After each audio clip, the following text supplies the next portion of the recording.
Hi, I'm Michelle Balaz and I'm going to be talking to you about whether digital media is killing cultural heritage institutions. Specifically, I'm going to talk to you about the National Gallery of Australia and why people like visiting it in person rather than looking at all the artworks through Google Arts and Culture. Viewing things in person. The Google Arts and Culture app is really cool, but there's no interactivity.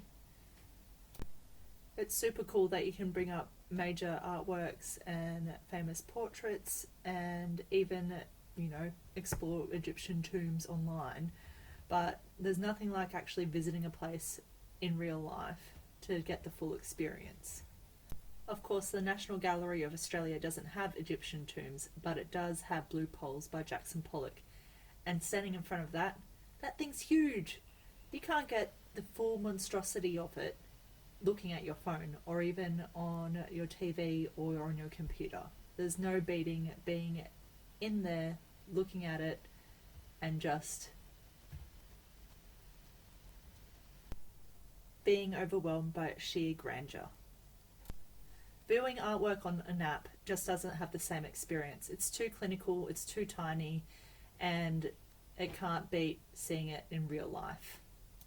Educational programs. The National Gallery of Australia has a whole host of really cool programs that young families, school-aged children, and even babies can get involved in. Their programs include Art Babe, Art Tots, and Art Family, and are all completely free. These programs are aimed to educate children and also provide an appreciation from art from a young age. And yeah, I suppose families can do art education at home, but isn't it easier to do it outside at a museum or a gallery where the mess is taken care of and cleaned up and it's free and they're not in the house, and it's just better, okay? Just trust me on this. There are also free family tours during the school holidays every day. How good is that? But Michelle, isn't this information all available on the internet? Well, yes, but art is immersive, so you don't want to just be looking at a screen all day and absorbing your information that way. You want to be in person. Community groups. The National Gallery of Australia runs art and dementia programs which connects people living with dementia and their care partners with art and the world in enriching and life-enhancing ways. This is a pretty important service to the community, and I know that many community groups are probably feeling the loss of these as we go through COVID times. Again, this is something that can't necessarily be replicated with an app.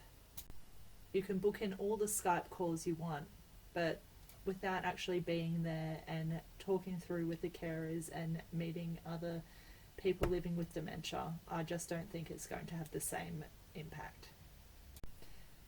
There are also programs for people with social anxiety and those on the autism spectrum. This program is called Sensory Sunday, and it creates a supportive environment for people to spend time and find quiet space within the gallery. All of these programs are fantastic and can't be delivered with an app. Thanks for watching my video. Don't forget to like and subscribe, and I hope you liked it as much as I liked putting it together.